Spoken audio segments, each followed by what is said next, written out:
પાર્ટીના ધારાસભ્ય ઉમેશ મકવાણાનો આક્રોશ। મોટેરામાં 29 મકાનો તોડી પડાતા પરિવારો થયા બેઘર। આમ આદમી પાર્ટીના ધારાસભ્ય ઉમેશ મકવાણાએ અમદાવાદના મોટેરા વિસ્તારમાં આવેલ બળદેવનગર ચાલીમાં થયેલા ડિમોલેશનની ઘટનાને વખોડી કાઢી છે। તેમણે આરોપ લગાવ્યો છે કે તંત્રે માત્ર અડધો કલાકનો સમય આપીને 29 જેટલા મકાનો તોડી પડ્યા છે, જેના કારણે 1968થી વસવાટ કરતા પરિવારો બેઘર બન્યા છે। મકવાણાએ દાવો કર્યો કે કોમનવેલ્થ ગેમ્સની તૈયારીના ભાગરૂપે કોર્ટના આખરી ચુકાદાની રાહ જોયા વિના આ અમાનવીય કાર્યવાહી કરવામાં આવી છે। તેમણે જણાવ્યું કે સરકાર વૈકલ્પિક વ્યવસ્થા કર્યા વિના લોકોને રસ્તા પર લાવી રહી છે, જે કોમન મેનના ભોગે વિકાસ સમાન છે। આ વિરોધ પ્રદર્શન રાજ્યમાં કોમનવેલ્થ ગેમ્સ પ્રોજેક્ટ સામે ઉઠી રહેલા અવાજનો એક ભાગ છે। જય જય ગરવી ગુજરાત। આપણા મૂળ સરદાર પટેલ સ્ટેડિયમ અત્યારે જે નરેન્દ્ર મોદી સ્ટેડિયમના નામે જાણીતું બન્યું છે, એ મોટેરા વિસ્તારમાં બળદેવનગરની ચાલી ખાતે અહીંના સ્થાનિક રહીશોને મળ્યા। આપ આ જોઈ શકો છો મલબો। વહેલી સવારે અધિકારીઓ આવ્યા અને ફક્ત અડધો કલાકનો સમય આપ્યો અને લગભગ 29 જેટલા મકાનો અહીંયા પાડી દેવામાં આવ્યા છે। આ ભ્રષ્ટ અને ઘમંડી સરકાર, જેમણે ખરેખર અમદાવાદ ઊભું કર્યું છે, અહીંના અનેક સ્થાનિક રહીશો સાથે વાત કરી 1968થી એટલે 55થી પણ વધારે વર્ષથી જે લોકો અહીંયા રહ્યા છે, અનેક નાની મોટી ઘટનાઓના જેઓ સાક્ષી રહ્યા છે, એમને અચાનક મકાન વિહોણા કરી દેવામાં આવ્યા છે। અમાનવીય રીતે એમની સાથે વર્તન થયું છે।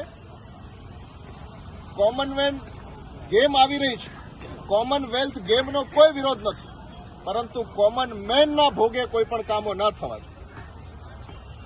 આજે આટલા વર્ષોથી અમદાવાદમાં રહ્યા છે, સ્થાનિક લોકો સાથે વાતચીત કરી, એમણે કહ્યું સિંગલ બેન્ચનો ચુકાદો આવ્યો કે આપ ડબલ બેન્ચમાં જઈ શકો છો કે સુપ્રીમમાં જઈ શકો છો। એ લોકો શુક્રવારે ડબલ બેન્ચમાં ગયા છે, જેનો ચુકાદો હવે આવવાનો છે। એટલી પણ ધીરજ તંત્રએ રાખી નથી અને રાતોરાત આ બુલડોઝર લોકો ઉપર ફેરવી દીધું છે।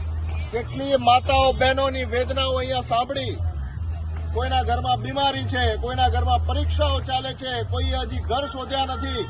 સરકાર નવા મકાનો આપવાની છે તે તૈયાર નથી અને ગમે ત્યાં જવા માટે આ લોકોને મજબૂર કરી દીધા છે। આવી રીતે આપણે કોમનવેલ્થ ઉજવવાની છે। મારી વિનંતી છે અમદાવાદના લોકોને, આસપાસમાં રહેતા વિસ્તારના લોકોને, કે જ્યારે આપણા પોતાના ઉપર કોઈ ઉપાધિ આવે ત્યારે જ આપણે જાગીશું।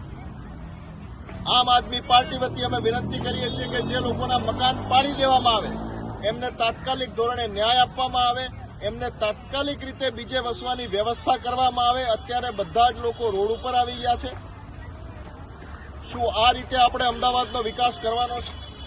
41 વર્ષ સુધી અહીંના લોકોના કહેવા પ્રમાણે ટીપી ખુલી નથી, તો આટલા વર્ષોથી વિકાસ ક્યાં ગયો?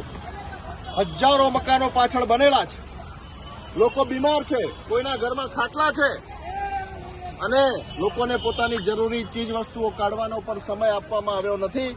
ત્યારે ફરીથી ધિક્કાર છે આ સરકારને, આ શાસનને, કે સંપૂર્ણ અમાનવીય કોના ઇશારે બનીને આ કામ કરવામાં આવે છે। ભગવાન આમને સદબુદ્ધિ આપે અને જે પીડિતો છે, જેમના મકાન પડી ગયા છે, એમને સારામાં સારી વ્યવસ્થા સત્વરે મળે એવી ભગવાનને પ્રાર્થના, કે શાસકોને સદબુદ્ધિ આપે।